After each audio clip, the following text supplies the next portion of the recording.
अस्सलाम वालेकुम नाज़रीन, मैं हूँ रामीन सैयद और आप देख रहे हैं प्रोग्राम ज़ेरे बहस। नाज़रीन, इलेक्शन 90 रोज़ में होने चाहिए या नई हल्का बंदियों के बाद होने चाहिए? आइन मुकद्दम है या एक्ट ऑफ पार्लियामेंट मुकद्दम है? इस मामले पर सियासी जमातों की राय भी डिवाइडेड नज़र आ रही है। PTI, Jamaat Islami, peoples party ये चाहती हैं और इस बात पर जोर दे रही हैं कि 90 रोज़ की आइनी मुद्दत में इंतखाबात हो जाने चाहिए, मगर नून लीग, MQM और तहरीक इंसाफ पार्लियामेंटेरियंस ये कहती नज़र आ रही है कि शफाफ इंतखाबात के लिए भाई नई हल्का बंदियाँ तो ज़रूरी हैं। तो सियासी जमातों के दरमियान ये डिफरेंस ऑफ ओपिनियन भी क्या इंतखाबात में ताख़ीर का बायस बन सकता है? और अगर सब अपनी अपनी अपीलें सुप्रीम कोर्ट ले जाती हैं तो उस वक्त क्या सूरत हाल बनती है? इसी हवाले से बात कर लेते हैं। हमारे साथ मौजूद हैं सीनियर तजियाकार राव खालिद साहब और नजमुल साकिब साहब इस्लामाबाद स्टूडियो से हमारे साथ मौजूद हैं, जबकि MD ताहिर जर्राल भी हमें ज्वाइन कर रहे हैं। आप सभी का बहुत शुक्रिया। राव खालिद साहब, एक तरफ सियासी जमातों में इख्तिलाफात नज़र आ रहे हैं, दूसरी तरफ सदर और इलेक्शन कमीशन में इख्तिलाफात नज़र आ रहे हैं। आपको लगता है कि ये इख्तिलाफात फ्यूल ही करेंगे मज़ीद और इंतखाबात ताख़ीर का शिकार होते चले जाएंगे? देखिए, जो तो बहाने बनाए जा रहे हैं मुख्तलिफ़ तरीक़ों से, हम देख रहे हैं पंजाब और KP के इलेक्शन से लेके तो अब तक जो सूरत हाल पैदा हुई है, इलेक्शन कमीशन की तरफ से तो बड़ा हमें वाज़ेह नज़र आता है कि वो तो भी हल्का बंदियों के नाम पे कभी एक ही वक्त में तमाम इलेक्शन होने चाहिए, कभी सिक्योरिटी मुयसर नहीं है, कभी साफ शफाफ इलेक्शन नहीं हो सकते, कभी गवर्नमेंट कहती है हम फंड नहीं दे सकते। तो इन सारी चीज़ों को मिला के, जी बिल्कुल, ये सारी चीज़ें मिला के वो उनके पास इतने बहाने आ चुके हैं कि वो अभी 6 महीने 8 महीने और गुजार सकते हैं बड़े आराम से। अच्छा, जहाँ तक सियासी जमातों का ताल्लुक है, उसमें PTI के अलावा बाकी जितनी जमातें हैं उनका रवैया बहुत ही मुनाफिकाना रहा है थ्रू आउट। जब KP और पंजाब की बात आती है तो वो कहते हैं नहीं जी, ये तो हो ही नहीं सकते, ये तो देखें पार्लियामेंट डिसाइड करेगी फ़ंड देने हैं कि नहीं देने, हम देखेंगे लॉ एंड ऑर्डर सिचुएशन ठीक है या नहीं है। फिर उन्होंने तरमीम करके इलेक्शन कमीशन को इख्तियार दे दिया कि तारीख आप देंगे इलेक्शन की। तो वो जितने हीले बहाने हो सकते थे उन्होंने किए, लेकिन सुप्रीम कोर्ट डट गई। सुप्रीम कोर्ट ने कहा कि नहीं, ये तो नहीं हो सकता। उन्होंने तारीख भी दी, ये अलग बात है, वो इम्प्लीमेंट नहीं करा सके क्योंकि सारी वो कहते पूरा जो पूरे का पूरा जो पैराफर्नेलिया वो जब आपके खिलाफ डट जाए, सिक्योरिटी हो, चाहे फाइनेंसेस हो, चाहे इलेक्शन कमीशन हो, तो फिर बहुत मुश्किल हो जाता है सुप्रीम कोर्ट के लिए। उनके पास तो कोई फोर्स नहीं है कि वो इम्प्लीमेंट करे इस चीज़ को। ऑर्डर ही दे सकते हैं जिसकी मॉरल अथॉरिटी भी होती है, आइनी अथॉरिटी भी होती है, लेकिन ये बिला वजह से ताख़ीर की जा रही है। और एक जो हल्का बंदियों का पर्टिकुलरली है, वो एक प्री पोल रिगिंग का एक बड़ा इंपॉर्टेंट एलिमेंट है, जिसमें आप हल्के को इस तरह तराश करते हैं कि जिसमें आप डिज़ायर्ड रिजल्ट लेने के लिए जो सपोर्टर हैं ख़ास किस्म के, वो एक जगह पे जमा कर देते हैं, जिससे बड़ा एडवांटेज आपको होता है। तो वो एक पॉसिबिलिटी हो सकती है, एक वो भी हो सकती है। एक जो बिल्कुल नया फिनोमेना पिछले कुछ दिनों से आ रहा है सामने, वो सुनने में आ रहा है, वो ये है कि बुनियादी वजह इलेक्शन में ताख़ीर की PTI की पॉपुलैरिटी अपनी जगह, चेयरमैन PTI की पॉपुलैरिटी अपनी जगह पे, लेकिन सबसे बुनियादी वजह जो ताख़ीर की है वो है कि अभी वो इंतज़ाम नहीं हो पा रहा जिससे नवाज़ शरीफ साहब वतन में वापस आ जाएं और उनके सारे केसेस वगैरह ख़त्म हो जाएं और वो चौथी दफ़ा वज़ीर-ए-आज़म के उम्मीदवार बन के पाकिस्तान मुस्लिम लीग नून की जो इंतखाबी जो तहरीक है उसको चला सके। राव खालिद साहब, ये नवाज शरीफ तो उसके लिए कुछ डेट्स बड़ी इंपॉर्टेंट बताई जा रही है। और कैंडिडेट नहीं है जिसके बलबूते पे इलेक्शन में जाया जा सके या जो कुछ वोटर सपोर्टर को अट्रैक्ट कर सके, इतना इन्हिसार क्यों है नवाज शरीफ पर? देखिए, हमारे यहाँ मैंने पहले भी जिक्र किया था, कहतुर रिजाल जो ओवरऑल लीडरशिप की कमी ख़ास तौर पे पूरी हमें हुई है। वो मोहतरमा बेनज़ीर भुट्टो जब शहीद हुई तो उसके बाद ले दे के नवाज शरीफ साहब ही बचे थे एक नेशनल लीडर के तौर पे, जिनको आप रिकग्नाइज़ करते हैं या करते थे। जी जी। अब दूसरे जो है वो चेयरमैन PTI हैं एज नेशनल लीडर, वो एमर्ज हुए हैं। बड़ी कोशिश की गई मोहतरम बिलावल साहब को नेशनल लीडर के तौर पे उनको पेश करने की, सारा कुछ किया गया, लेकिन उनकी जो कह लें कि वोटर सपोर्ट है वो बड़ी लिमिटेड है। आप कह लें कि वो देही इलाकों तक सिंध के है, उसमें उसकी बुनियाद पे या कराची की बुनियाद पे वो इतनी सपोर्ट बस्टर नहीं कर सकते इलेक्टोरली भी कि वो प्राइम मिनिस्टर बन सके। शायद वो बहुत अच्छे कैंडिडेट हो प्राइम मिनिस्टरशिप के, ये इम्कान हो सकता है, लेकिन जो ग्राउंड रियलिटी वो ये है कि वो उनके पास उतनी सीटें पार्लियामेंट में या वोट उतने नहीं है कि वो उस तरह से कर सके। तो ले दे के अब हमारे पास 2 लीडर बचते हैं जिनको हम सेफली कह सकते हैं कि नेशनल लेवल के लीडर हैं वो। नवाज शरीफ ऑफ कोर्स हैं, वो इतना सब 3 दफ़ा प्राइम मिनिस्टर भी रहे हमारे, और नो डाउट उन्होंने बड़ी बड़ी सपोर्ट रही उनकी, अब कम हो चुकी है, उसकी बहुत सी वजूहत है, कम होने की भी उनकी अपनी गलतियाँ बहुत सारी, उसमें कुछ उनके साथ ज्यादती भी हुई है। दूसरे लीडर हमारे पास पीटीआई के चेयरमैन हैं, तो ये 2 एक नेशनल लीडर के तौर पर हमारे पास मौजूद हैं। उसके अलावा बाकी जो है वो तो फिर आप कोई अरेंजमेंट करके ही उनके लिए कुछ राह हमवार कर सकते हैं। नून के हवाले से ये है कि अगर वो पंजाब में आके वो कैंपेन करते हैं, कोई अच्छी अपनी कैंपेन चला लेते हैं, अच्छे वोट ले लेते हैं, सीटें निकाल लेते हैं, 60, 70, 80 सीटें पंजाब से निकाल लेते हैं, इस तरह से उनको केपी में भी थोड़ी सी उनकी है प्रेजेंस, वो करके बाकी कोलिशन पार्टनर जैसे पहले उन्होंने पीडीएम ने मिलकर बनाई थी, इस तरह की एक हुकूमत वो बना सकते हैं, जो एक असेसमेंट की जा रही है। तो वो यकीनन इस वक्त अगर पीटीआई के मुकाबले में कोई स्ट्रॉन्ग पार्टी या कैंडिडेट हो सकता है तो वो नवाज शरीफ को ही तस्वुर किया जाता है। ये और बात है कि जब वो आएंगे उनको पता चलेगा कि ये 90s की अब वो दौर नहीं रहा, रियलिटीज़ बिल्कुल चेंज हो चुकी है। अब ये 2023 का जो है ना पाकिस्तान, ये बिल्कुल मुख्तलिफ है। तो वो और बात है कि आके उनको किस किस्म की मुश्किलात का या किस किस्म के चैलेंजेस का सामना होगा, लेकिन सरे दस्त अगर हम ऐसे बनज़रे गायर जायज़ा लें सूरत हाल का, तो उसमें वो एक नेशनल लीडर के तौर पे चैलेंज करते हुए पीटीआई को नज़र आते हैं। जी ठीक है। नजमुल साकिब साहब, इलेक्शंस की हम बात कर रहे हैं तो ये इत्तलात आ रही हैं कि शायद आइंदा हफ्ते इलेक्शन कमीशन कोई तारीख अनाउंस कर दे। फिर सदर की तरफ से भी इस तरह की इत्तलात आ रही हैं कि वो भी फुल एक्टिवेट हो चुके हैं कि अपनी जो अथॉरिटी है वो यूज़ करते हुए, आइनी अथॉरिटी यूज़ करते हुए वो भी कोई इलेक्शन की तारीख दे दें। अगर ये दोनों तारीखें एक साथ आ जाती हैं फिर क्या होगा? मामला क्या सुप्रीम कोर्ट में जाएगा और क्या सुप्रीम कोर्ट इस मामले को हल कर पाएगा? कोई कंसेंसस डेवलप हो सकेगा या फिर आइनी बहरान है? नवीन, सबसे पहली तो बात ये है कि इलेक्शन की कोई तारीख अभी तक आई नहीं है। दूसरा जो एक मखमसा खड़ा होगा वो बाद में कि फ़र्ज़ करें कि इलेक्शन की कोई तारीख पे इत्तेफाक राय हो जाता है, तो इसकी क्या गारंटी है कि उस दिन हो जाएंगे और उससे कुछ दिन पहले कुछ ऐलानात नहीं होंगे जी के बावजूद इन वजूहात की बिना पे इलेक्शन जो है वो मुलतवी करने पड़ गए। अच्छा, ये भी तो ये एक लामतनाही सिलसिला है, ये चलता रहेगा। अच्छा, अभी देखिए, ये जो आपने बड़ी मज़ेदार बात की, राव साहब ने बड़ा अच्छा यानी इसका तज्जिया किया है। सियासी जमातों को अगर इलेक्शन जल्दी कराने की पड़ी होती, मैं सियासी जमातों की बात कर रहा हूँ, सारी सियासी जमातों जी, अगर उनको इलेक्शन जल्दी कराने की पड़ी होती या उनको इलेक्शन की कोई डेट चाहिए होती तो इस वक्त वो सड़कों पे होते। मुझे ये बताइएगा कि सवाए बयानबाजी के हो क्या रहा है? और इतने दिन हो गए हैं, इतना अरसा हो गया है, हमें तो कोई ऐसी, मैं तो इंतज़ार कर रहा हूं कि मोहतरम आसिफ अली जरदारी या बिलावल भुट्टो जो चेयरमैन है यानी पाकिस्तान पीपल्स पार्टी के, वो स्क्रीन पे आएंगे और कहेंगे मेरी पार्टी ये चाहती है कि फलां दिन इलेक्शन होंगे और मैं ये चाहता हूं वगैरह वगैरह।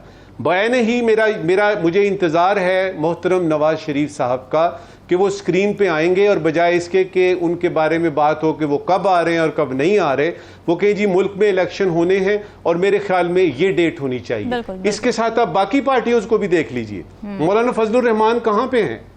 ये बाकी लोग कहाँ पे हैं जिन्होंने के बढ़ चढ़ के कहा था कि जी महंगाई के खिलाफ ये कर देंगे वगैरह वगैरह। अब ये है कि ये मेरा इंतजार जो है ये कब खत्म होगा मुझे नहीं पता, लेकिन मुझे एक चीज वाज़ेह नजर आ रही है और वो ये है कि इस वक्त जब हम बात कर रहे हैं रामीन जी, मैं और राव साहब आपके साथ बैठ के, इस वक्त तक मुझे कोई पॉलिटिकल पार्टी बशमूल पीपल्स पार्टी के मुझे ना तैयार नजर आ रही है इलेक्शन के लिए और ना ही मुझे ये लग रहा है कि उनको कोई पड़ी हुई है कि किसको पड़ी हुई है? क्या वजह है? पाकिस्तानी अवाम को पड़ी हुई है। नजमुल साकिब साहब, क्या वजह किसको पड़ी हुई है? कि सियासतदान ही तैयार नहीं है इलेक्शन कराने के लिए। जी, क्यों तैयार नहीं है? इसलिए कि उसकी कुछ वजूहात हैं। मिसाल के तौर पे आप मुस्लिम लीग नून को लीजिए, सबसे बड़ी पार्टी जो इस वक्त जो है जिसका कि एक मकबूल लीडर है और हिसाब किताब है, क्या उनको ये जो पिछली हुकूमत 15 महीने की है उसकी कारकर्दगी उनको पता नहीं है? और जो सत्यानाश हो गया है उनकी गुडविल का, उनको नहीं पता। और वो जो पंजाब जिसके बलबूते पे वो कहते थे जी कि पंजाब तो साडा है, अब उसमें कितनी रह गई गुंजाइश, तो वो हवा का रुख देख रहे हैं। पीपल्स पार्टी को देख लीजिए, सिंध में जो उनका हिसाब किताब है वो तो रहेगा, वो तो वहां के रहने वालों की मजबूरी है। अब पूरे पाकिस्तान में बाकी रह गई आपकी जमातें, यानी पीटीआई की बात कर रहे हैं, तो पीटीआई के पास सबसे जो सही मौका था इलेक्शन करवाने का। आप नोट कीजिए कि जब ये जाने लगे थे इमरान खान साहब, तो उस वक्त इनके पास एक ऑप्शन थी, ये असेंबली तहलील कर देते, इलेक्शन का ऐलान करते। उन्होंने नहीं किया और ये एक बहुत बड़ी गलती हुई उनसे। वो अगर उस वक्त कर देते, अब तक इलेक्शन हो चुके होते। अब आइए इस वक्त की सूरत हाल।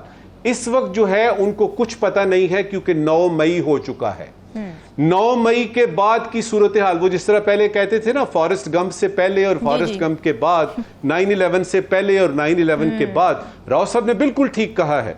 इस वक्त की जो ग्राउंड रियलिटीज हैं वो बदल चुकी हैं। और मैं आपको एक बात वसूख से बताना चाहता हूं कि पॉलिटिकल पार्टीज, जितनी सियासी हमारी जमातें हैं, उनको वाकयातन सही इहाता नहीं कर पा रहे किस तरफ चलनी है ये हवा।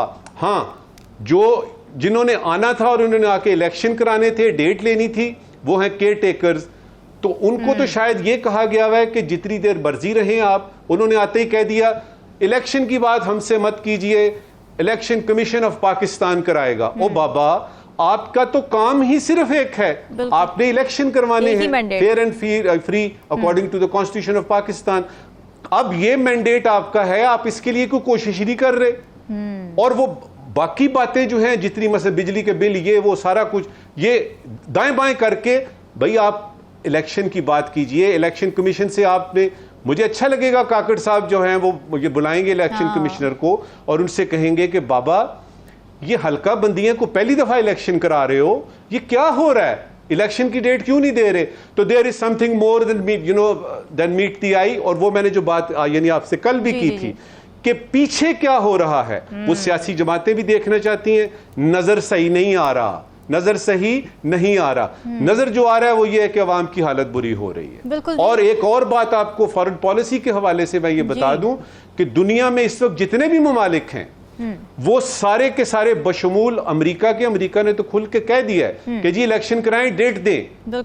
यानी वो इंतजार कर रहे हैं कि कोई प्रॉपर गवर्नमेंट इधर आए, कोई सॉवरेन गारंटी कोई चीज होती है। आप किससे बात कर रहे हैं? केयर टेकर से आप कौन सा एग्रीमेंट करेंगे? किस तरीके का कोई इकोनॉमिक एक्टिविटी करेंगे? क्योंकि उन मुल्कों को पता है कि थोड़ी देर बाद इन्होंने टाटा बाय बाय करके चले जाना है और आने वाली हुकूमत कहेगी कि जी वो तो केयर टेकर्स ने किया था। बॉटम लाइन क्या है? बॉटम लाइन ये है कि नाहक हम मजबूरों पे तोहमत है, ये तोहमत है मुख्तारी की, चाहे हैं सो आप करें, हमको अबस बदनाम किया। वाह, बड़ा आपने ये गहरा शेर पढ़ा है जो कि इस वक्त करंट मसाइल जो चल रहे हैं उसका अहाता करता है। जलाल साहब, ये बड़ा अहम पॉइंट उठाया है नजमुल साकिब साहब ने कि इलेक्शंस के लिए सियासतदान और सियासी जमातें ही मुतहर्रिक नज़र नहीं आ रही, जो कि बात बात पर सड़कों पर निकल आते थे, हुकूमतें गिराने की बातें करते थे, आवाम के मसाइल का हल पेश करने की बातें करते थे, मसाइल हल करने की बातें करते थे। वो इस वक्त मंजर से गायब हैं। आपको क्या लगता है इसकी क्या वजह है? क्या मईशत का बोझ है, आवाम के मसाइल का बोझ है जो कि उठाने को इस वक्त कोई भी तैयार नहीं है? बिल्कुल जी, नजमुल साकिब साहब की बात और राव खालिद साहब ने भी बहुत ज़बरदस्त इसके ऊपर तजिया किया है। असल में इस वक्त आप देखें कि जो पाकिस्तान के हालात चल रहे हैं, इसके जो वारकात हैं वो आप थोड़ा सा अगर माजी में जाएं तो वहाँ से लेकर अभी तक, वैसे तो कानून के तहत, आइन के तहत जब निगरान सेटअप आया है तो उसने तो 90 दिन के अंदर इलेक्शन करवाने थे। 90 दिन के अंदर इलेक्शन जो है आइन का तकाजा था। अब इलेक्शन कमीशन जो है उसके लिए तैयार ही नहीं था। वो पहले ही कुछ मसाइल में गिरा हुआ था, वो कुछ लोगों के पीछे लगा हुआ था, कुछ उसकी अपनी तरजीहात थी जिसकी वजह से वो काम नहीं कर सका। हल्का बंदियों का जो रायशुमारी हुई, मरदमशुमारी हुई, उसके हवाले से उसने हल्का बंदियों का काम करना था। इलेक्शन कमीशन का अमला जो है उसके हवाले से उन्होंने कुछ और तरजीहात बना ली अपनी। अभी जब निगरान वजीर आज़म आए हैं तो आपको पता है कि निगरान वजीर आज़म भी आ गए हैं, तो इस हवाले से निगरान वजीर आज़म की पहली तरजीह जो है वो इलेक्शन कमीशन से इलेक्शन की तारीख लेना था। ठीक है, उनका मैंडेट ही यही है कि वो इलेक्शन की डेट लें। बाकी रह की बात सियासी जमातों, तो सियासी जमातें जो हैं वो यकीनी तौर पे पाकिस्तान की एक बड़ी तारीख है, और पाकिस्तान के अगर आप गुज़श्ता जो हालात हैं इस इलेक्शन के हवाले से देखें तो ये जमातें जितनी भी हैं वो अपने लिए एक फ्रूटफुल जो है ना वो माहौल चाहती हैं कि हमारे लिए बड़ा साजगार माहौल हो, इलेक्शन के हवाले से अवाम के पास जाएं, अवाम हमें खुश आमदीद कहें। ये माहौल और हम बनेगा वोट लेके आगे। कैसे जलाल साहब, कौन बनाएगा ये माहौल? ये सियासतदानों का ही काम है, हुकूमतों का ही काम है ये माहौल बनाना। वो किसका वेट करें, कौन माहौल बनाएगा? जी रामीन साहिबा, मैं इस हवाले से इंशाल्लाह पूरा उम्मीद हूँ कि अभी इलेक्शन कमीशन ने हल्का बंदियों का जो काम है वो 30 नवंबर तक मुकम्मल करने का और हतमी जो उसकी इशात को मुकम्मल करने की बात की है। तो मुझे तो इंशाल्लाह ये उम्मीद है, अब जो माजी में हो चुका है उसके ऊपर तो हम क्या बात करें। जाहिर है इसमें सारे ही जिम्मेदार हैं, किसी से थोड़ी गलती हुई है, किसी से ज्यादा गलती हुई है, गलतियां सबसे हुई हैं जिसकी वजह से आज ये हालात बने हैं। वरना तो देखें आपके अगर इलेक्शन का वो टाइम है 5 साल में, 5 साल के बाद इलेक्शन होते हैं, एक हुकूमत चलती रहती है, अगर उस दौरान में कोई दरमियान में कोई चेंजिंग आ जाती है वज़ीर आज़म की तो फिर भी हालात जो है ना वो इलेक्शन की तरफ जाते हैं। लेकिन बात यह है कि अब मैं इस हवाले से पूरा उम्मीद हूँ कि इंशाल्लाह उम्मीद है कि अगले साल फरवरी में इलेक्शन जो है वो मेरा अपना ये ज़ाती तज़िया है कि फरवरी में इलेक्शन होंगे और इलेक्शन मुल्क की ज़रूरत है। ये नहीं है कि इलेक्शन जो है ना वो किसी के ऊपर आसान करना है। इलेक्शन जो है ये मुल्क की ज़रूरत है और मुल्क के अंदर जो मौजूदा हालात हैं इससे निकलने के लिए वाहिद रास्ता जो है इलेक्शन है। इसमें अगर नून लीग जो है वो राय फरार अख्तियार करती है। जलाल साहब, आपको नहीं लगता कि इलेक्शन तो है लेकिन टाइमली इलेक्शन भी ज़रूरी है? फरवरी के लिए आप उम्मीद तो हैं, लेकिन फरवरी स्टिल बियॉन्ड 90 डेज ना? बिल्कुल आपकी बात दुरुस्त है, लेकिन बात यह है कि जो एक वायलेशन उन्होंने पहले आइन की कर दी है, अब देखें सुप्रीम कोर्ट से एक आया था कि 14 मई को इलेक्शन होने हैं। अब वो उसके ऊपर अमल दरामद नहीं हुआ। अभी जो है केयर टेकर जो सेटअप आया है इसमें भी यही था कि 90 दिन के अंदर इलेक्शन उन्होंने इलेक्शन कमीशन ने अनाउंस कर दिए। अब उन्होंने इलेक्शन कमीशन ने अनाउंस नहीं किए। अभी इलेक्शन कमीशन अगर इलेक्शन अनाउंस करेगा तो उसके लिए भी जाहिर है जनवरी के आखिर में या फरवरी के शुरू में वो कोई डेट अगर अनाउंस करेगा तो उसके लिए मेरा अपना जाती ख्याल ये है कि सियासी पार्टियों को चारों न चार जो है वो इलेक्शन की तरफ जाना पड़ेगा, चाहे उसमें उनकी कैंपेन किस तरह जाती है, अवाम उनको क्या उसके हवाले से रिस्पांस देते हैं, लेकिन इलेक्शन की तरफ तो बिलाहर जाना ही पड़ेगा। तो जलाल साहब, आपको लगता है कि सुप्रीम कोर्ट भी इंटरवेंशन कर सकती है अगर 90 डेज से आगे जाते हैं मामला? क्योंकि हमने ये देखा कि जब इलेक्शन कमीशन की नज़रसानी की दरख्वास्त मुस्तरद की केपी और पंजाब असम्बली के इलेक्शंस पर जो आया था फैसला, तो उसमें ये वाजे किया था सुप्रीम कोर्ट ने कि 90 दिन से आगे नहीं लेके जा सकता इलेक्शन कमीशन, और अगर लेकर जाना है किसी वजह से तो पहले हमसे आके कंसल्ट करना पड़ेगा। आपको लगता है इंटरवेंशन देख रहे हैं आप होती हुई? जी बिल्कुल ऐसे ही होगा। सुप्रीम कोर्ट की इसमें मुदाखलत होगी और वो मैं उससे बात करेंगे, उसको बुला सकते हैं, वो उससे कह सकते हैं कि भाई 90 दिन के अंदर इलेक्शन जरूरी है और अगर कोई किसी वजह से इलेक्शन लेट हो गए हैं तो उसमें भी आपको मेक श्योर करना चाहिए कि इलेक्शन जो है ये 2-3 माह से आगे ना जाएं। ये अगर इलेक्शन फर्ज करें जी, मैं जो बात कर रहा हूँ, अगर वक्ती तौर पे ये मामला नहीं होता है, अगर ये सेटल नहीं होता है इलेक्शन का, तो फिर यूँ समझ लें कि इलेक्शन जो है वो मजीद आगे चले जाएंगे और निगरान जो है वो अपनी निगरानी में जो भी करते हैं, जो कर रहे हैं वो करते रहेंगे। ठीक है। राव खालिद साहब, इस वक्त किसकी जिम्मेदारी आप देख रहे हैं मेनली वक्त पर इलेक्शन कराने के हवाले से, जिसको हम जिम्मेदार ठहरा सकते हैं, जिससे हम उम्मीदें बांध सकते हैं कि भाई ये आके जो है ना वो इलेक्शन 90 डेज में इंश्योर करेंगे? देखिए, अभी इस सूरत हाल में तो 3 उसके हैं कह ले के जगह जहाँ से ये हो सकता है। एक सुप्रीम कोर्ट है, वो ऑलरेडी कह चुकी है, सदर साहब भी ऑलरेडी कह चुके हैं, अभी वो तारीख दे सकते हैं। तीसरा है इलेक्शन कमीशन, और आप देख रहे हैं कि रुकावट सिर्फ इलेक्शन कमीशन की तरफ से आ रही है और इलेक्शन कमीशन अहकामात की पाबंदी कर रहा है। वो सदर साहब के मिलने से इनकारी है। सदर कहता है मिले, बैठ कर तारीख तय करें। कोई भी आइन और कानून के मुताबिक जो चीज़ होनी चाहिए वो उसको करने से इनकारी है। तो वो इस तरह से क्यों कर रहा है? लेकिन असल मसला ये है, देखें जो सिचुएशन डेवलप हो रही है इस वक्त, ये फ्रस्ट्रेशन पॉलिटिकल पार्टीज़ में भी आएगी अल्टीमेटली, अगर ये लिंगर ऑन होती हैं चीज़ें। उसके बाद जो आपकी इकनॉमिक सिचुएशन है, वो जो चेयरमैन PTI बहुत अरसे से प्रोडिक्ट कर रहे थे, जाने से भी पहले प्रोडिक्ट कर रहे थे, मैं बंदे भेजता था कि जी टेल स्पिन में चली जाएगी इकॉनमी, तो हम उस जगह पर तकरीबन पहुँच चुके हैं। तो अगर आपकी इकनॉमिक सिचुएशन मज़ीद ख़राब होती है तो वो भी एक बहुत बड़ा फैक्टर होगा जो आपको फोर्स करेगा कि आप इलेक्शन की तरफ जाएं। और सबसे इम्पॉर्टेंट जो इंटरनेशनली, कल नजम साकिब साहब ने भी उस पर बात की, आज भी की अमेरिका के हवाले से, जितने आपके दोस्त ममालिक हैं वो ये तो शायद ना कह रहे हो कि फ़लाँ तारीख को इलेक्शन करा दें, लेकिन ये ज़रूर कह रहे हैं कि खुदा के लिए मुल्क के हालात ठीक करें, सियासी इस्तेहकाम लेके आएँ, उसके बगैर हम भी आपकी कोई मदद नहीं कर सकेंगे। तो वो जब तक सियासी इस्तेहकाम नहीं आता तो मुल्क के अंदर जो मामलात हैं वो बिगड़ने के बहुत ज़्यादा इम्कानात हैं, और उसकी ज़िम्मेदारी बुनियादी तौर पे तो इलेक्शन कमीशन पे ही होगी, क्योंकि वो इस मामले में अब ताक़ीद से काम ले रहा है, लेकिन किसी हद तक साबका हुकूमत और केयर टेकर गवर्नमेंट पे भी जाएगी। लेकिन एक जो है कि एक वो क्या उम्मीद पे दुनिया कायम है, यहाँ लोग उम्मीद पे बैठे हैं कि शायद कहीं से बाहर से इन्वेस्टमेंट आ जाए तो हम फरवरी तक ले जाएं, इलेक्शन ज़्यादा आ जाए तो शायद हम साल और लटका लें इसको। मेरा ख्याल है इस खाम ख्याली में किसी को नहीं रहना चाहिए। इलेक्शन ही सबसे बड़ा सलूशन है, और सियासी इस्तेहकाम ही आपको उस जगह पे खड़ा कर सकता है जहाँ आप लोगों को कह सकते हैं कि हाँ जी अब पाकिस्तान में इलेक्टेड गवर्नमेंट है और स्टेबल गवर्नमेंट है, तो आप यहाँ आके इन्वेस्ट करें। अदरवाइज़ सिर्फ खाम ख्याली है, आप जितना मर्जी सोचते रहे, सोचने से कुछ नहीं होगा। ना ये लैपटॉप प्रेजेंटेशन से मामला ठीक होंगे कि जी इस तरह से इकॉनमी इधर चली जाएगी, आईटी में इतने बिलियन आ जाएंगे, इन्वेस्टमेंट में इतने आ जाएंगे और हम एक्सपोर्ट वहाँ ले जाएंगे, वो गौर साहब जो करते रहते हैं बैठ के। तो ये सारी बातें करने की हकीकतन जो फैक्ट्स हैं वो बिल्कुल डिफरेंट है। आप टेल स्पिन में जाने वाले हैं तकरीबन आपकी इकॉनमी जो है। तो उसके बाद आप देख लीजिएगा अगले जब सितंबर के बिल अक्टूबर में आएंगे बिजली के, और पेट्रोलियम प्राइसेस जब 15 सितंबर को जो बढ़ने जा रही हैं, क्योंकि प्रोडक्शन कम करने का फैसला कर लिया इंटरनेशनल पावर्स जो हैं, रूस और सऊदी अरब में खास तौर पे जो सबसे बड़े ऑयल प्रोड्यूसर्स हैं। तो उसके बाद आप देख लीजिएगा यहाँ पे क्या एग्जैक्टली अच्छा डॉलर देखें आप, डॉलर की पैरिटी जो आप IMF से एग्री किया हुआ है ओपन मार्केट में से 325 या 330 का जा रहा है। वो कहते हैं कि ओपन मार्केट और बैंक में 1.25 या 1.50 का फ़र्क होना चाहिए। अब क्या करेंगे आप? क्या मंडे को उसको बैंक का जो रेट है उसको 322 में लेके जाएंगे?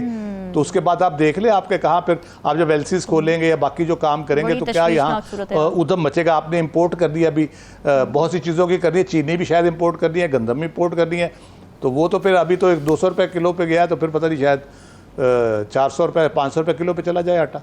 नहीं, बहुत ही तशवीशनाक सूरत हाल है। नजमो साकिब साहब, अब अगर इलेक्शंस की हम बात कर ही रहे हैं तो आपको क्या लगता है कानून किस मौक़िफ़ को ज़्यादा एम्पावर करता है? 90 दिन को करता है, हल्का बंदियों की बात कराने को करता है? मैं बैरिस्टर साहब की ये स्टेटमेंट देख रही थी, वो ये कह रहे थे कि आर्टिकल 51 में हल्का बंदियों की शर्त नहीं है, लिहाजा इलेक्शन कमीशन का इंतखाबात में ताख़ीर का ये जवाज़ बेबुनियादी। मैटर अगर जाता है सुप्रीम कोर्ट में, किस मौक़िफ़ को तक़वियत मिलेगी और फिर पकड़ में कौन आएगा? अगर तो रामीन इस बात का फैसला आज हो जाए तो मसला ही क्यों ना ख़त्म हो जाए। देखिए, इलेक्शन कमीशन के जो इख्तियारात हैं वो बात कर रहे हैं 17(2) की, अपने इलेक्शन कमीशन एक्ट की, जिसके तहत ये है कि जी हल्का बंदियाँ कराएंगे जब भी कोई नया सेंसस या रायशुमारी होगी। वो इस पे बेस करके तो वो सारे का सारा आइन आपका, वो जो आपका 224 है कॉन्स्टिट्यूशन का, उसका सुप्रीम कोर्ट की जो अहकामात हैं उनका, सदर साहब ने जो उनसे कहा है कि आके तय करें, उन सारी चीज़ों को उन्होंने पसे पुश्त डाल के तो एक आर्टिकल के ऊपर कहा है कि जी जब भी कोई नया सेंसस होगा, और डिजिटल सेंसस तो हुआ है, बात उनकी बनती है। कानून जो है ना, यहाँ पे एक आपको वजाहत बड़ी यानी करता चलूँ, हम्मुराबी से लेके जिसने पहला कानून बनाया था आज तक, उसमें एक छोटी सी खिड़की रखी जाती है किसी भी कानून में, और उसको हम प्रोवाइजो कहते हैं, प्रोवाइडेड ये और प्रोवाइडेड वो। अब इसका फैसला जिसने करना है वो तो सुप्रीम कोर्ट है। इंटरप्रिटेशन ऑफ स्टैट्यूट्स की जब बात आती है तो वो सुप्रीम कोर्ट करती है। और अगर सुप्रीम कोर्ट निहायत वजाहत के साथ ये कह रही है कि जी 90 दिन में इलेक्शन कराएं, इतनी वजाहत से अगर किसी अबहाम के बगैर अगर सुप्रीम कोर्ट कह रही है कि 90 दिन में इलेक्शन कराएं, और ये हल्का बंदियों वगैरह की ड्रामेबाजी जो है और ये जो सारा खिखेड़ इन्होंने शुरू की है, ये तो 10 दिन में हो सकता है, 15 दिन में हो सकता है, अब 90 दिन में क्यों नहीं हो सकता? वही है। और राव साहब ने बिल्कुल ठीक कहा है कि समझ नहीं आती कि इलेक्शन कमीशन, आप मुझे ये बताइए, इतने इलेक्शन पिछले हुए, कितने इलेक्शन पाकिस्तान ने देखे, कहीं पे आपने इलेक्शन कमीशन का जिक्र देखा कि इलेक्शन कमीशन ये कह रहा है और इलेक्शन कमीशन वो कह रहा है? ये तो इंप्लीमेंट करने वाला एक इदारा है और इसको कहा जाता है जी अब आप इलेक्शन कराएं, फलां फलां जो है वो यानी हल्के बंदियां हो चुकी हैं, फलां फलां हो चुका है, फलां पोलिंग स्टेशन वगैरह, कौन वहां बैठेगा, कैसे होगा। इन्होंने तो ये करना होता है। 25-30 जो है वो प्रेस वाले आप बुला लेते हैं, उनसे कहते हैं, प्रेस वो जो छापते हैं कि जी आपने ये बैलेट पेपर छापने हैं। इलेक्शन कमीशन अचानक सुप्रीम कोर्ट के ऊपर, प्रेसिडेंट ऑफ पाकिस्तान जो हेड ऑफ स्टेट है of the Islamic Republic of Pakistan, उसके ऊपर, अवाम की ख्वाहिशात के ऊपर, हर चीज के ऊपर वो बैठ के ये कह रहे हैं कि जी जब तक हम नहीं कहेंगे डेट नहीं देंगे। दूसरी तरफ सियासी पार्टियों को तो हम पहले ही बात कर चुके हैं। तो समझने की जो चीज ये है, एक छोटा सा मामूली सा इदारा जो है वो इतना अहम हो गया है कि आपके पूरे पाकिस्तान का तमाम किस्म का मुस्तकबिल करीब भी और मुस्तकबिल बईद भी वो दाव पे लगा हुआ है और हम लोग सब तमाशा देख रहे हैं। तो करना यह है कि आप मान लीजिए कि सुप्रीम कोर्ट, देखिए इसका लफ्ज सुप्रीम जो है ना, इसको इसी का ही कोई लिहाज कर लीजिए, को पास रख लीजिए, ये सुप्रीम कोर्ट है। यानी जब ये कह देगी, आप रिव्यू तो यानी जा सकते हैं, लेकिन सुप्रीम कोर्ट अगर वजाहत से रामीन ये कह रही है तो फिर मुबालगा किस चीज का है? इसका मतलब ये है कि कहीं पे कुछ और गेम है जो कि अभी तक मुझे और राव साहब को नहीं समझ आई, आ जाएगी समझ। बिल्कुल जी, यही फिगर आउट करने की हम कोशिश करें। नाज़रीन, डिस्कशन का सिलसिला जारी। ब्रेक का, स्टे विद अस।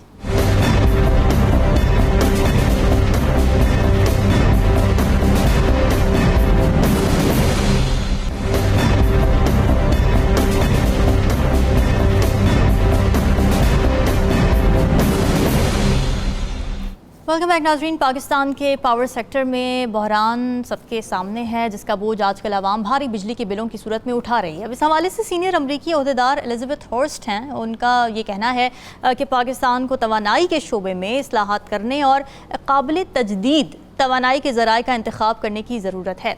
फिर उनका ये भी कहना था कि तवानाई के शोबे में इस्लाहात की एक तवील अरसे से ज़रूरत है और दरहकीकत ऐसे प्रोग्राम मौजूद हैं जो अनकरीब जो गरीब तरीन लोग हैं उन पर बोझ को कम करने में मदद करेंगी। फिर उन्होंने ये भी एक्नॉलेज किया कि कोई भी ज़्यादा बिल अदा करना पसंद नहीं करता, लेकिन साथ ही उन्होंने ख़बरदार किया है कि तवानाई के शोबे में इस्लाहात के बगैर पाकिस्तान की पूरी मईशत मुश्किलात का शिकार रहेगी। राव खालिद साहब, क्यों नहीं कर सके अब अभी तक अपने पावर सेक्टर में इस्लाहात?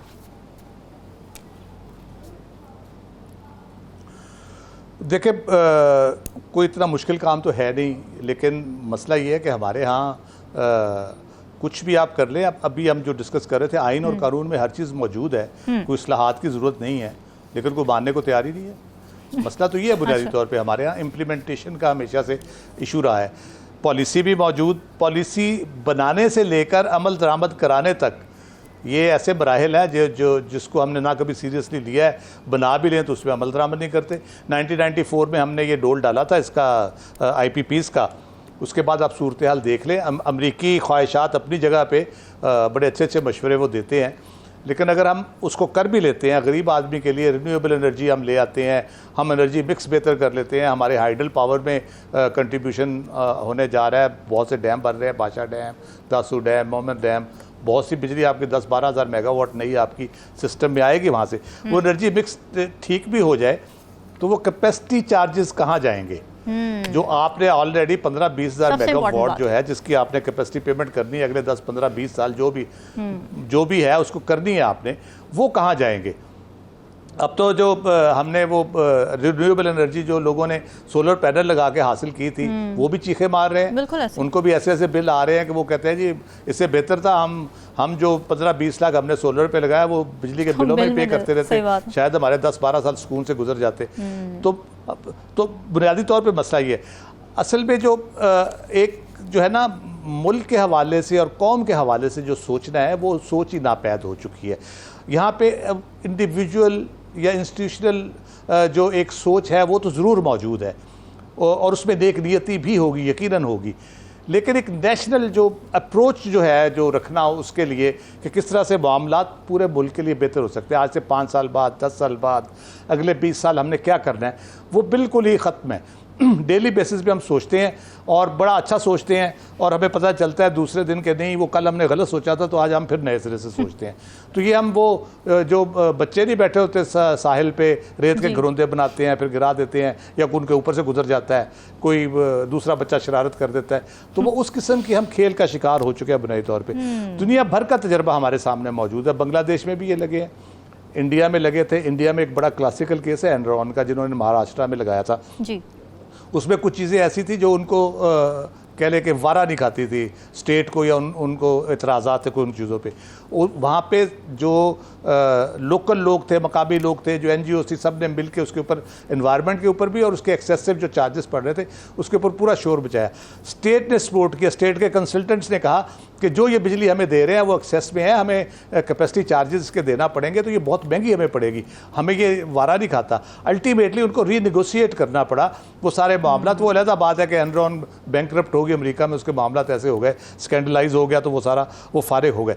लेकिन मसला ये है कि हमें कोई पहले सोच तो हम करें ना कि हमने सोच क्या करनी है और सोच हमारी किस तरह से बनती है। बड़ी मैं आपके हमारे अर्ली 90s में एक होते थे डेस्क पे हमारे दोस्त सीनियर थे बड़े, अच्छा, तो वो बड़ी अच्छी सुर्खी निकालते थे। तो अक्सर ये होता था कि वो सुबह आके कहते थे रिपोर्टर को कि यार बड़ी अच्छी सुर्खी राती ज़ेन चाहिए, इसके मुताबिक ज़रा खबर बना दे। अच्छा, तो हमारे हो ये रहा है बुनियादी तौर पे, हमने ये नहीं देखना कि खबर क्या है, खबर क्या है, फिर हम सुर्खी निकालें। हम एक सुर्खी लेके फिर रहे हैं कि हम चेंज कर देंगे जी, हम फलां जगह पे एक्सप्लोरिंग करेंगे और तांबा सोने से हम तब्दील कर लेंगे, फिर हम इधर $20 बिलियन हमारी IT में आ रही है और इतनी एक्सपोर्ट पे आ रही है इतने, तो हम ज़बरदस्त हम कहते हैं जी सुर्खी तो बनी हुई है, अब इस पर खबर बनाएं ज़रा बैठ के। तो ऐसे कैसे बनेगी? आपकी बुनियादी ठीक नहीं है, आप असल बात सोच ही नहीं रहे, आप सही सिमत चल ही नहीं रहे। आप पहले सिमत तो दुरुस्त करें। आपके मुल्क का पोटेंशियल क्या है? आपके मुल्क का पोटेंशियल एग्रीकल्चर है, ठीक है, आपके मुल्क का एक्सपोर्ट का पोटेंशियल आपका टेक्सटाइल में, आपका स्पोर्ट्स में है, आपके जो जराही के आलात हैं उसमें है, उसके ऊपर आपने कितना काम किया है? आपने गवर्नमेंट स्पॉन्सर्ड, गवर्नमेंट की सपोर्ट के साथ वहाँ पे कितना काम किया गया? इंडिविजुअल लेवल पे लोगों ने यकीन किया है। कपास की किस्में नई दरियाफ्त करने में हमने कितना काम किया है? चावल की अकसाम के बारे में कितना किया? इंडिया का चावल रिजेक्ट हो चुका दुनिया में, जो हमारा चावल ले लेके अपनी स्टैंप पे लगा के बेचते थे किसी ज़माने, उन्होंने बहुत कमाया, उसके बाद अपना चावल, उनका चावल रिजेक्ट हो चुका इंटरनेशनली। हमारा बेहतरीन चावल होता है और बहुत अच्छा ग्रोइंग एरिया, हम वहाँ पे हाउसिंग सोसाइटीज़ बनाए जा रहे हैं उस इलाके में। हम सोचते ही नहीं, हम सही सिमत में जब हम सोचना शुरू करेंगे और कौमी सोच के साथ, ये नहीं है कि इस पार्टी का फ़ायदा हो रहा है, इसका नुकसान हो रहा है, किसको इंडिविजुअल का फ़ायदा हो रहा है, किसका नुकसान हो रहा है। एक कौमी सोच के साथ जब IPPs के साथ आप बैठेंगे, उनको ये बात अंडरस्टैंड करनी चाहिए IPPs को कि पाकिस्तान के मामलात ठीक चलेंगे, इकॉनमी ठीक चलेगी, कंज्यूमर के पास जेब में पैसे होंगे तो वो आपके बिल पे करेगा। इसलिए इस किस्म का सिस्टम तैयार करें, इस किस्म की प्राइसेस रखें, इस किस्म के टैरिफ्स रखें, इस तरह की निगोशिएशंस उनके साथ गवर्नमेंट करे जिससे सबका फ़ायदा हो, विन विन सिचुएशन हो सबके लिए। लेकिन मसला ये है कि यहाँ अपने पाव भर गोश्त के लिए हर कोई गाय के गर्दन पे छुरी फेरने को तैयार बैठा है और फेरते हैं लोग। पाकिस्तान की जो इकोनॉमिक सिचुएशन है, हमारे प्राइवेट सेक्टर इनफरादी तौर पे हम लोग बहुत अमीर हैं। आप सड़कों में निकले, गाड़ियाँ देखें, होटल देखें, लोगों की शॉपिंग देखें, लोगों की इंटरनेशनल ट्रैवलिंग देखें, लोगों के घर देखें, उससे आपको पता चलता है कि बहुत अमीर मुल्क है ये। लेकिन जब आप स्टेट को देखते हैं आपको लगता है कि कोई कच्ची आबादी के बाशिंदे हैं स्टेट वाले, और वो अमीर से अमीर होते जा रहे हैं, गरीब गरीब से गरीब तर होता जा रहा है। इसकी वजूहात पकड़ते हैं किसी दिन डिस्कशन। नजमुल साकिब साहब, अगर आपसे मैं ये पूछूं कि इस वक्त मौजूदा दौर में जो पावर सेक्टर है उसमें क्या क्या खामियां मौजूद हैं और किस तरीके से उसको दूर किया जा सकता है, आवाम जो मुश्किलात भुगत रही हैं उसका ज़िम्मेदार कौन है, पावर सेक्टर के हवाले से अगर आप एनालिसिस कर सकें। मैं बिल्कुल करता हूं जी, पावर सेक्टर के हवाले से और रिफॉर्म के हवाले से। पहले तो मैं ये जो आपने कहा है ना कि कोई अमेरिका से कोई खातून हैं जी और उन्होंने कहा है कि जी एनर्जी सेक्टर जो है वो, तो मुझे ये बताइएगा कि पिछले कोई तकरीबन 70 साल से कभी कोई खुशी की खबर भी अमेरिका से आई है? कोई ऐसी खबर आई है कि जिसकी वजह से वाक़अतन पाकिस्तान की मईशत पे या उसकी सियासियात पे को असर पड़ा हो, जब भी आती है कोई बुरी खबर ही आती है। ये खबर भी मुझे जो ये अच्छी खबर बताइए, है वो पाकिस्तान के अंदर से आनी चाहिए। हम अमेरिका का क्यों वेट करते हैं कि वो हमें कोई अच्छी खबर आके सुना? हमें खुद प्रोड्यूस करनी चाहिए अच्छी खबरें, अच्छे मुआशी। मैं इसी तरफ रामीन, इसी तरफ मैं आ रहा हूँ, मैं इसी तरफ आ रहा हूँ कि हमारी शायद सुर्खियां बनती हैं कि अमेरिका के फलाने बंदे ने जो है वो ये कह दिया, तो फिर हम भाई वो कौन होते हैं हमें ये कहने वाले कि हमने क्या करना है? वो इसलिए बोलते हैं कि हमें खुद नहीं पता। अगर पता है तो करते नहीं हैं, करते हैं तो अपने मफाद के लिए करते हैं। रियासत पाकिस्तान की कभी आज तक किसी ने सोचा है, किसी ने देखा है कि ये 241 मिलियन ये जो लोग हैं इनका असल में मुल्क इनका है? हम बातें कर रहे हैं जी पीपीपी है और पीएमएलएन है और फलानी जमातें हैं और इलेक्शन होने चाहिए और फलाना। उसमें मुझे कहीं बता दीजिए कि अवाम की फलाह बहबूद का आप नोट कीजिए कि पिछले काफी अरसे से एनर्जी सेक्टर का तो पूरी दुनिया को पता है। मुझे सबसे पहले बताइए हेल्थ सेक्टर में क्या हो रहा है, मुझे बताइए एजुकेशन सेक्टर में क्या हो रहा है। आपने एक फैसला किया कि जो प्राइवेट स्कूल हैं इनके भी सिलेबस चेंज होंगे और आपके जो नॉर्मल स्कूल हैं, क्या हुआ उसके बाद? आप टैक्स की बात करते हैं, ताजिर सारे इकट्ठे हो गए कि जी हमने नहीं देना वरना हम दुकानें बंद कर देंगे। आपने वो अपना यानी वापस ले लिया जो जो जो जो यानी आपने ऑर्डर दिया था। सवाल यहां पे ये है कि किसको नहीं पता कि 1994 से लेके 2015 तक ये आईपीपीज के एग्रीमेंट्स हुए हैं। किसको नहीं पता कि ये फॉरेन इन्वेस्टर्स थे जो बाद में पता लगा कि जी उन्होंने अपने कपड़े तब्दील किए हैं और अब वो लोकल इन्वेस्टर्स बन गए हैं। अब ये जो आपने यानी कैपेसिटी पेमेंट की बात राव साहब ने की है, इसमें तो हम फंसे हुए हैं, इसको तो हमने करना है। अब सवाल ये है कि अगर मैं अपने घर को खुद तोड़ रहा हूं, मैंने खुद ये फैसला, और जाहिर है उसमें मेरा कोई मफाद होगा तभी तो मैंने ये किया, वरना इस तरह के तो इकोनॉमिक्स का जो 3rd ईयर का स्टूडेंट है उसके सामने रखें ये आईपीपीज जी, वो आपको बताएगा जी ये क्या आपके, ये तो खुदकुशी है। वो खुदकुशी हम कर चुके हैं। अच्छा, अब केयरटेकर्स की तरफ आ जाते हैं। बिजली के बिलों का 3 दिन तक हम देखते हैं मतवातर, वो एक लतीफा है ना दौड़ भज करने वाला कि दौड़ भज बड़ी कीती है। जी, जी, जी। 3 दिन उन्होंने दौड़ भज की और नतीजा क्या निकला? It's a non issue. अच्छा, ये इशू ही नहीं है।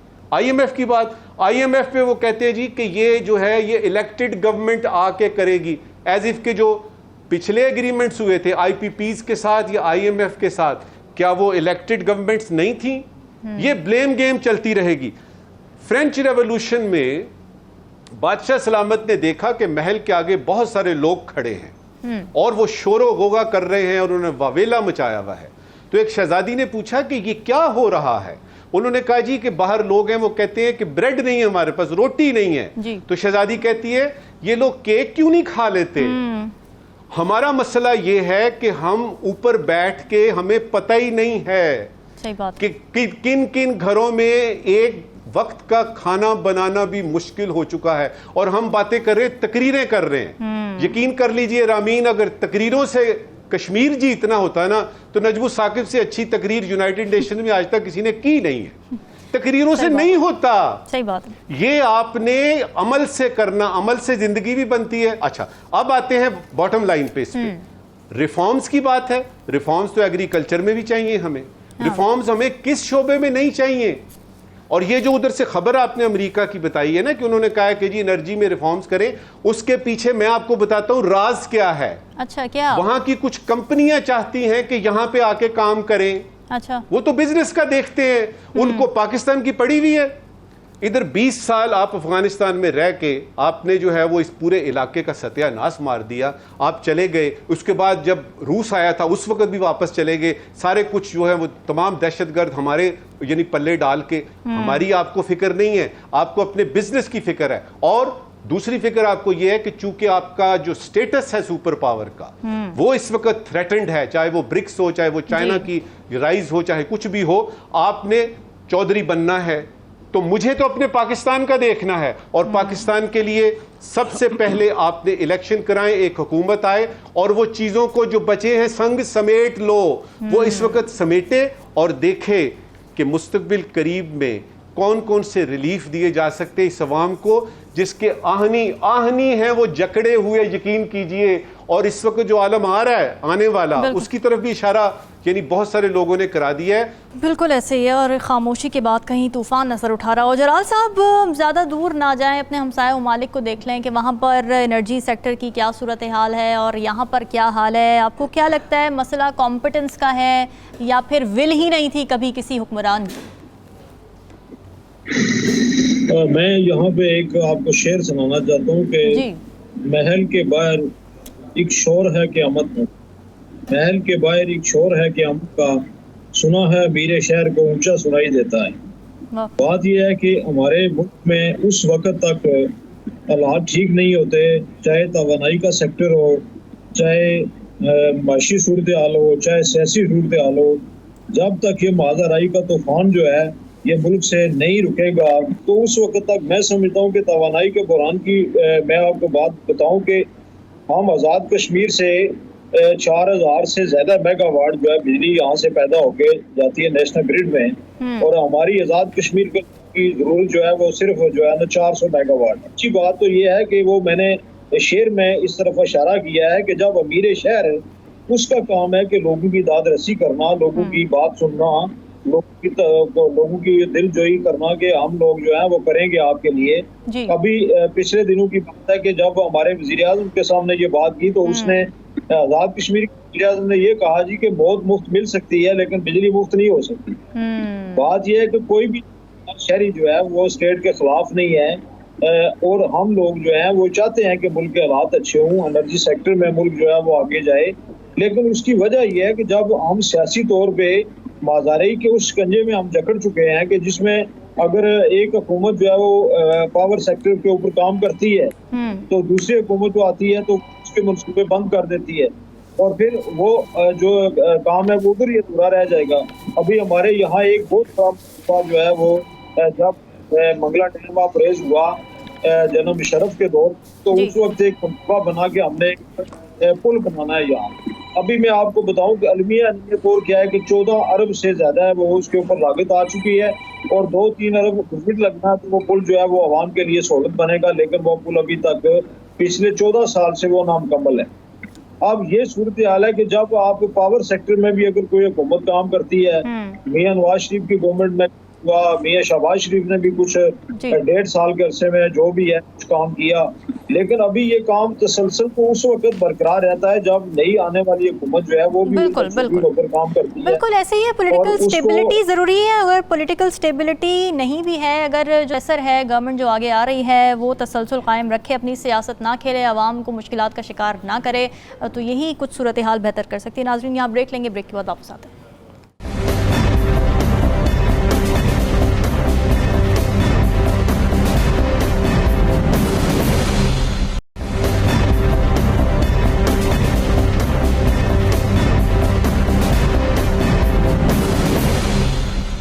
वेलकम बैक नाज़रीन। इस वक्त भारत के ज़ेरे असर मकबूजा जम्मू कश्मीर में सहाफ़ियों पर जिस किस्म का क्रैकडाउन किया जा रहा है, उनको डरा धमका कर उनकी ज़ुबान बंदी की कोशिश की जा रही है। इस पर एक भारतीय इन्वेस्टिगेटिव जर्नलिस्ट ने BBC के लिए एक रिपोर्ट तैयार की है जिसका उन्वान ये है कि कोई भी खबर आपकी आखिरी खबर हो सकती है, कश्मीर प्रेस पर इंडिया का क्रैकडाउन। अब इस रिपोर्ट में मीडिया को धमकाने और ख़ामोश कराने की एक मज़मूम और मुनज़्ज़म मुहिम की तफसील बयान की गई है। फिर ये रिपोर्ट पढ़कर हमें ये अंदाज़ा होता है कि वहाँ पर आज़ादी सहाफ़त के तकाज़ों को किस तरह रौंदा जा रहा है। इस रिपोर्ट में कश्मीरी सहाफ़ियों का मौक़िफ़ भी शामिल किया गया है, जिसमें वो ये बता रहे हैं कि भारतीय हुकूमत न सिर्फ अलहदगी पसंद तहरीकों और अस्करियत पसंद गिरोहों से मुतालिक रिपोर्टिंग को बंद करने की कोशिश कर रही है, बल्कि सिक्योरिटी फोर्सेज और इंतज़ामिया के हवाले से कोई भी तनकीदी कवरेज, यहाँ तक कि रोज़मर्रा के शहरी मसाइल जो हैं उन पर भी रिपोर्टिंग बंद करने की कोशिश की जा रही है। फिर पुलिस सहाफ़ियों को तलब करती है, खबर के ऊपर उनसे पूछगछ करती है, उनको हरासा किया जाता है। ये सारी सूरत हाल हम देख रहे हैं। राव खालिद साहब, जब भी ऐसी सूरत हाल पैदा होती है, इंसानी हुकूक की बात करने वाले सहाफ़ियों की ही गर्दन पर सबसे पहले पाँव रखा जाता है। क्या कहेंगे इस बदतरीन सेंसरशिप पर जो भारत में इस वक्त हो रही है?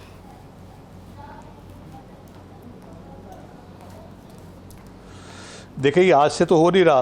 अगस्त 2019 से जब से वहाँ पे ये इन्होंने वो 370 आर्टिकल का किया काम, उसके बाद से ये सूरत हाल वहाँ पे है। Universal declaration of human rights जो है उसका 19 जो आर्टिकल 19 है वो पूरी तरह प्रोटेक्ट करता है दुनिया भर में, सिर्फ इंडिया के लिए नहीं, वो उसका जिसके सब सिग्नेटरी हैं, तमाम ममालिक जितने महज़ब मुल्क हैं वो सारे उसके सिग्नेटरी हैं, जिसके मुताबिक तहरीर व तकरीर की आज़ादी जो है वो इंश्योर की जाएगी और कोई उसको रोका नहीं जाएगा किसी तरीके से, जिसमें इंटरनेट की एक्सेस भी शामिल है, जिसमें सोशल मीडिया का इस्तेमाल भी शामिल है। और वहाँ पे जो सूरत हाल है वो अब तो पूरे भारत में ही तकरीबन इसी किस्म की सूरत हाल है। वहाँ पे जो कह लें कि विजिलेंटे जो हैं अपना बीजेपी के, वो उन्होंने जिस तरह से उन्होंने जिस तरह से उद्यम मचाया हुआ और कोई पूछने वाला नहीं है उनको हर तरीके से, चाहे कोई ना कोई जर्नलिस्ट महफूज है, ना कोई स्टूडेंट महफूज है, ना कोई और अभी लेटेस्ट था एक कोई बस कंडक्टर था, उस बेचारे ने बस रोक ली नमाज पढ़ाने के लिए कहीं पे, तो उस पर हमला हो गया कि जी आपने क्यों नमाज के लिए रोकी। तो वो यदि कोई टॉलरेंस ज़ीरो पे चली गई है वहाँ पे। और मोदी के बारे में जो हमारे चेयरमैन पीटीआई ने उसे ही उनको नाम दिया था हिटलर का, और वो उसको जो नाज़ी जर्मनी के हवाले से जो आरएसएस का उन्होंने कंपैरिजन दिया था वो बिल्कुल 100% करेक्ट उस तरह से साबित हो रहा है। अब वहाँ पे आप देखें, एक तो गैर मुल्की सहाफ़ियों का दाखिला ही ममनू है वहाँ पे, बिल्कुल वहाँ पे दाखिले हो सकते हैं, मकामी अखबार और सहाफ़ी सख्त जबर का शिकार है, और महबूबा मुफ्ती के बकौल ख्यालात पर तक पाबंदी लगा दी गई है। सोशल मीडिया के हवाले से ही है, जितने सरकारी मुलाजमीन सबके कहा है सोशल अकाउंट के अपने डिटेल शेयर करें, थोड़ा सा भी जहाँ शक होता है उनको नौकरी से निकाल दिया जाता है। एक बैंक में ये इस तरह से हो चुका है। तो इस किस्म के मामला है, और इसमें अफसोसनाक पहलू ये है कि पाकिस्तान में या हमारे जैसे किसी मुल्क में कुछ छोटी सी बात हो जाए प्रेस के हवाले से, तहरीर व तकरीर की आज़ादी के हवाले से, तो सारे ह्यूमन राइट्स ऑर्गेनाइजेशन दुनिया की टूट पड़ती हैं और रिपोर्टें आनी शुरू हो जाती हैं। इंडिया में इतने अरसे से हो रहा है, कोई कुसक नहीं रहा, कोई इंटरनेशनल हमें नज़र नहीं आता। उसका छोटा मोटे ऑर्गेनाइजेशन है प्राइवेटली को अपने ह्यूमन राइट्स वॉच के लिए कर रही हूँ, रिपोर्ट्स कर रही हूँ, जैसे BBC ने कर दिया, ऑफ एंड ऑन, ये इस किस्म की होती हैं। हमारे यहाँ होता आप देखते कि हर रोज़ाना की बुनियाद पे जिस तरह से चीन में मुसलमानों के हवाले से छोटा मोटा जो इशू हुआ, उसके बाद से आप देखें कैसे मीडिया बिफर गया एकदम से और उन्होंने आसमान सर पे उठा लिया। तो ये इंडिया में तो पिछले 5 साल से हो रहा है। चलिए यही सवाल मैं लेकर जाना चाहती हूँ नजमू साकिब साहब की तरफ। टाइम थोड़ा शॉर्ट है, अपनी कमेंट शॉर्ट रखिएगा। नजमू साकिब साहब, सारे ह्यूमन राइट्स वॉच के जो इदारे हैं वो पाकिस्तान में जब भी कोई ऐसी चीज़ देखते हैं तो वो शोर मचाते हैं, इंडिया को कोई पूछने वाला नहीं, इसकी क्या वजह है? शॉर्ट कमेंट रखिएगा। कश्मीर वाला का एडिटर था, उसका नाम था फहद शाह जी, वो बंद कर दिया गया है। शुजात बुखारी था एक इंडियन हेड कश्मीर में, उसको कत्ल कर दिया गया, शहीद कर दिया गया। उसके बाद आसिफ सुल्तान साहब हैं, वो 3 साल से कैद हैं। उनका कसूर ये है कि पुलवामा पे उन्होंने एक स्टोरी कर दी। प्रेस क्लब का आपने बता दिया है। अब सवाल यहाँ ये है कि उस पर प्रेस क्लब पे अगर आपने ताला लगा दिया है, जहाँ तक बात है हिंदुस्तान में प्रेस का हिसाब किताब देखिए, वो सीधा सीधा सा 2 लफ्ज़ बताऊंगा, वो मोदी मीडिया है, बात ख़त्म। जहाँ तक इलीगली ऑक्यूपाइड यानी जम्मू एंड कश्मीर का ताल्लुक है, मैंने आपको कुछ हवाले दिए हैं जिससे ये पता लगेगा कि क्या सूरत हाल है इस वक्त सहाफ़त की वहाँ पे। जहाँ तक दुनिया का ताल्लुक है, अब देख लीजिए, इजराइल के किसी एक शख्स के माथे पे कोई रोड़ा किसी फ़लस्तीनी का लगा, देखिए कैसे रिपोर्ट आती है, सारे भर जाएंगे। अब ये है कि यहाँ पे जो दुनिया की सबसे बड़ी जेल बनी हुई है। अच्छा, अब ये है कि पाकिस्तान को क्या करना है। पाकिस्तान को ये करना है कि ये सारी बातें जो हैं ये बताता रहे। By the way, amnesty international ने G20 जो हो रही है उसमें बताया है कि ये सूरत हाल यहाँ पे है, तो वो आप आ रहे हैं समिट करने के लिए, जरा ध्यान रखिएगा, जरा ह्यूमन राइट्स वायलेशंस देख। बिल्कुल जी, ये बड़ा जरूरी है इस पे आवाज उठाना। जलाल साहब, आपकी राय? देखिए जी, कश्मीर के हवाले से मैं बात करूं तो आपको पता होगा कि 5 अगस्त 2019 से लेकर अभी तक कश्मीर में कर्फ्यू नाफिज है। और वैसे तो कश्मीरी शुरू दिन से ही मजलूम है। जब अक़वाम मुत्तहिदा ने करारदादें मंजूर की, तो अगर अक़वाम मुत्तहिदा की करारदादों का भारत ने ये हाल किया और उसने उसके ऊपर अमल दरामद करने की बजाय, भारत की जो जमहूरियत है वो तो नाम नेहाद जमहूरियत है, वहाँ तो लोगों के हकूक़ भी कुछ नहीं है। कश्मीर में जो भारत कर रहा है सहाफ़त जो है उसका तो गला दबा के रख दिया गया है। जिस तरह शुजात बुखारी साहब का कत्ल किया गया, आसिफ सलमान साहब को गायब किया गया, इस तरह से बेशुमार हमारे सहाफ़ी हैं जो गायब हैं। और उनको ये थ्रेट दी जाती है कि आपकी जो खबर है वो जिंदगी की आखिरी खबर साबित होगी। बिल्कुल। तो अब ये सूरत हाल हो तो उसके ऊपर खामोश है और दुनिया बिल्कुल मैं ऐसी समझता बड़ी हूँ ये अलमिया है। तशवीशनाक सूरत से भी ज़्यादा तशवीशनाक सूरत हाल या तशवीशनाक बात यह है कि आलमी बरादरी इस पर खामोश है जब भी बात होती है इंडिया की। नाज़रीन हमें दीजिए इजाज़त, अल्लाह हाफ़िज़।